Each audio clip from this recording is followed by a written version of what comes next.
मैं काफ़ी दिनों से देख रहा हूँ कि बांग्लादेश के ऊपर बहुत बड़ी राजनीति हो रही है, जिसमें कई देश इन्वॉल्व हैं कि बांग्लादेश वहाँ के कट्टरपंथियों के साथ मिलके हिंदुओं का शोषण करे।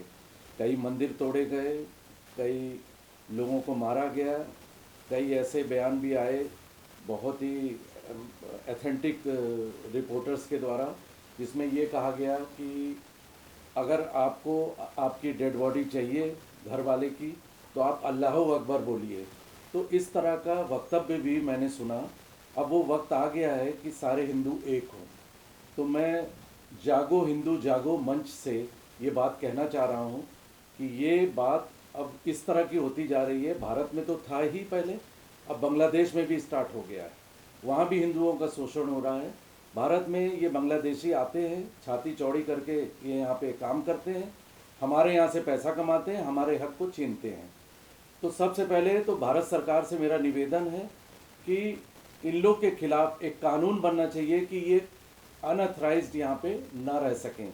और जो ये गैंगबाजी चलती है, फर्जी आधार कार्ड बना के लोगों को यहाँ पे सेटल किया जाता है, उनको पैसे से फाइनेंस किया जाता है कट्टरपंथियों के द्वारा। और बांग्लादेश की जो अंतरिम सरकार चल रही है, उसमें मोहम्मद यूनुस जी जो कट्टरपंथियों के दबाव में आकर वहाँ के हिंदुओं का शोषण कर रहे हैं, उन्हीं की मिलिट्री, उन्हीं की पुलिस और उन्हीं के लोग उनको इस बात पे मजबूर कर रहे हैं, या तो धर्म परिवर्तन करो या तो इस देश से यहाँ से चले जाओ या मर जाओ। तो ऐसी परिस्थिति में सारी दुनिया इस बात को मुँह दर्शक होकर देख रही है। अगर यही कोई क्रिश्चियन व्यक्ति होता और क्रिश्चियन समुदाय को हर्ट होता, तो पूरी दुनिया के क्रिश्चियन एक हो जाते और सारी चीज़ें आज कुछ अलग दिशा में जाती। लेकिन माननीय प्रधानमंत्री जी, गृह मंत्री जी, विदेश मंत्री जी, सभी ने बहुत कूटनीति से इस मैटर को आगे बढ़ाने की कोशिश की है। और जब से शेख हसीना जी वहाँ से हटी हैं, तब से ये सारा वहाँ पे रवैया बंद हो गया है। और भारत बांग्लादेश के बीच में जो भी व्यापारिक गतिविधियाँ हैं, मैं माननीय प्रधानमंत्री जी से निवेदन करूंगा उन सभी चीज़ों को यहाँ से बंद किया जाए, बैन किया जाए और बांग्लादेशी लोगों को यहाँ पे आने पे पूरी तरह से रोक लगाया जाए। एक ऐसा कानून बने जो उनको यहाँ आने के पहले उनके मन में भय हो।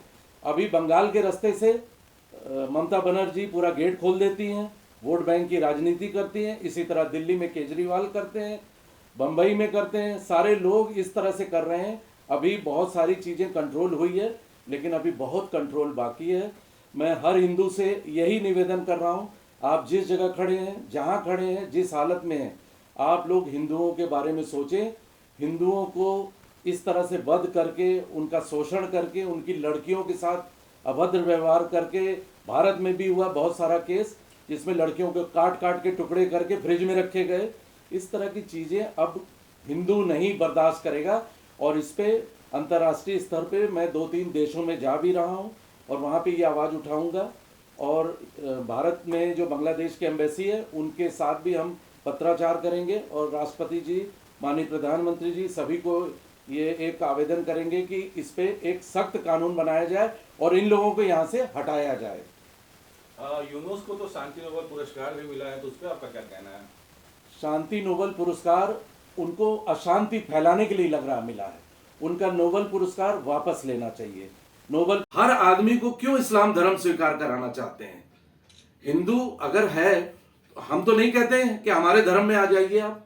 हमारी लड़कियों को आप ले जाते हैं, उनको आप कहते हैं कि धर्म परिवर्तन करो, और कहते हैं इस पे शबाब है बहुत बड़ा, अगर एक हिंदू मुस्लिम बन जाएगी तो इस तरह की बातें जो ये हो रही है, इसमें हमारे देश की विपक्षी पार्टी, जिनका मैं नाम नहीं लूंगा क्योंकि उनका नाम लेने से मेरा मुंह का स्वाद खराब हो जाएगा, उन लोगों का ये जो भी ये हो रहा है, इसमें आधा सहयोग इन लोगों का है। ये सिर्फ वोट बैंक की राजनीति कर रहे हैं और वो हिंदू कहलाने योग्य नहीं है, चाहे वो जो भी नेता जिस भी पार्टी का हो। सर, मेरा एक सवाल है कि हिंदुओं पे हो रहे अत्याचार पे शायद आपका खून बहुत खौल गया है। सवाल यह है कि ये मणिपुर कांड में आप ऐसे शांति से बैठे, तो ये खून और पहले क्यों नहीं खौला?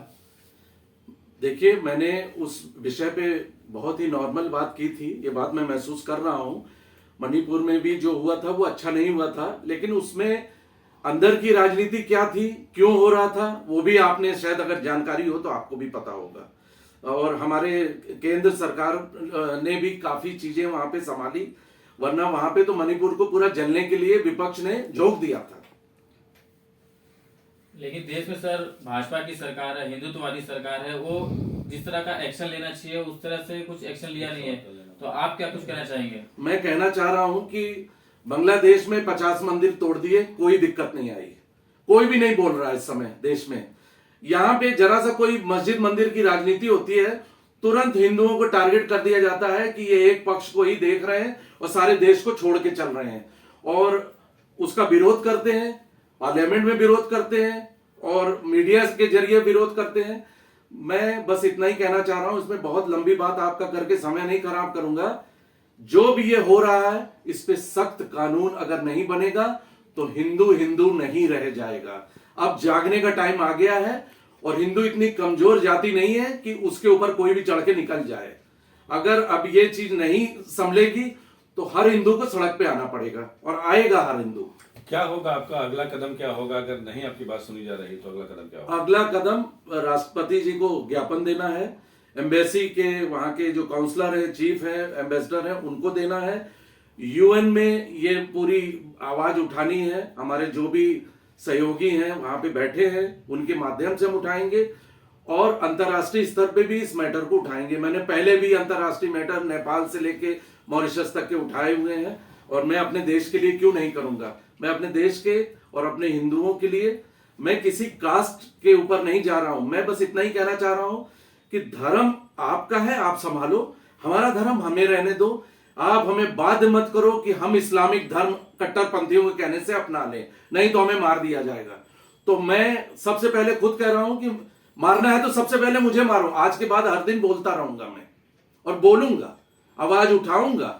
और बांग्लादेश का ये जो सिस्टम चल रहा है बंगाल के रास्ते से, इसको बंद कराना प्रधानमंत्री जी के हाथ में है। अगर उसको वो चाहें तो तत्काल बंद करवाएं। घुसपैठी जो घुसपैठ करके बांग्लादेशी यहाँ रह रहे हैं, उनको अगर चाहे यहाँ की जनता तो अपने अगल बगल के लोगों को चिन्हित करे कहाँ ये फालतू आदमी है।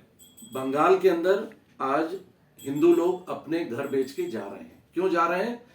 माननीय ममता बनर्जी मुख्यमंत्री जी का वोट बैंक की जबरदस्त राजनीति है।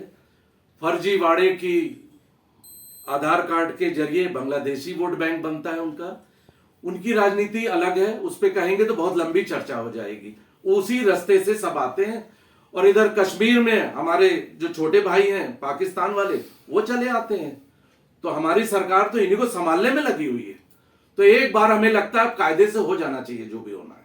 नहीं, बांग्लादेश के रिटायर्ड आर्मी ने बोला कि बांग्लादेश मतलब पश्चिम बंगाल, आसाम और त्रिपुरा 7 दिन में हम लोग कब्जा कर लेंगे।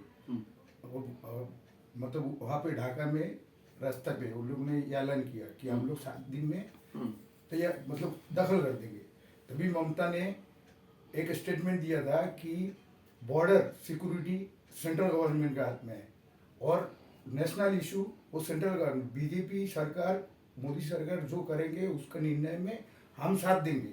उसके बाद ममता ने एक स्टेटमेंट दिया था कि इंडिया का शांति सेना वहाँ पे जाना चाहिए, भेजना चाहिए। उसके ऊपर ममता के ऊपर बांग्लादेश में विरोध हुआ कि हमारे इधर सैनिक तुम लोग घुस के बताओ। तो उसके बारे में आप क्या कहेंगे? मोदी सरकार से क्या कहेंगे? शांति सेना भेजना चाहिए कि नहीं भेजना चाहिए? देखिए, जहां अशांत माहौल है वहां शांति सेना जाने से कुछ होने वाला नहीं है। और रही बात बांग्लादेश इंडिया पे कब्जा कर लेगा इतने स्टेट पे, 24 घंटे में बांग्लादेश का पता नहीं चलेगा। भारत इतना मतलब सैनिक और सैन्य शक्तियों से संपूर्ण हो चुका है कि चाइना ऐसी गवर्नमेंट भी आज इस बात को मानती है कि भारत बहुत मजबूत देश हो गया है। और अगर वो ख्वाब देख रहे हैं दिन में तो ये उनकी खुद की हसरत है। जिस दिन होगा एक एक हाथ, 24 घंटे में बांग्लादेश भारत के अंदर होगा। और पीओके में भी क्या होने जा रहा है, क्या हो रहा है, सबको दिख रहा है। वहां के लोग भी असंतुष्ट है पाकिस्तान से। तो ये लोग असंतुष्ट हैं। असंतुष्ट आदमी क्या करता है? मारपीट, काटपीट, यही चलता है और कोई डेवलपमेंट की बात नहीं करता है। और कुछ आप करना चाहें, अपील करना चाहें सरकार से तो अपनी बात रख सकते हैं। सरकार से मैंने अपील कर ली। अब सभी हिंदुओं भाइयों से और बहनों से, माताओं से एक ही चीज कहना है, सो चाहे जागो, बस इतना ही कहना है, जागो हिंदू जागो। यही मेरा नारा है बस। अब जागने का टाइम आ गया है, वरना घर से हमारी लड़कियां खींच के लोग ले जाएंगे और जिस तरह का माहौल बना रहे हैं ये लोग, इसमें हमारी बांग्लादेश में हिंदू लड़कियां, वहां की महिलाएं, कोई भी सुरक्षित नहीं है। तो आपके अंदर जरा भी अगर खून और पानी दोनों चीज है, तो अब आप इस चीज का सोचिए कि अब हमको सड़कों पे कैसे उतरना है और कैसे हमको इसको रोकना है। Thank you. कितना मिनट हुआ है?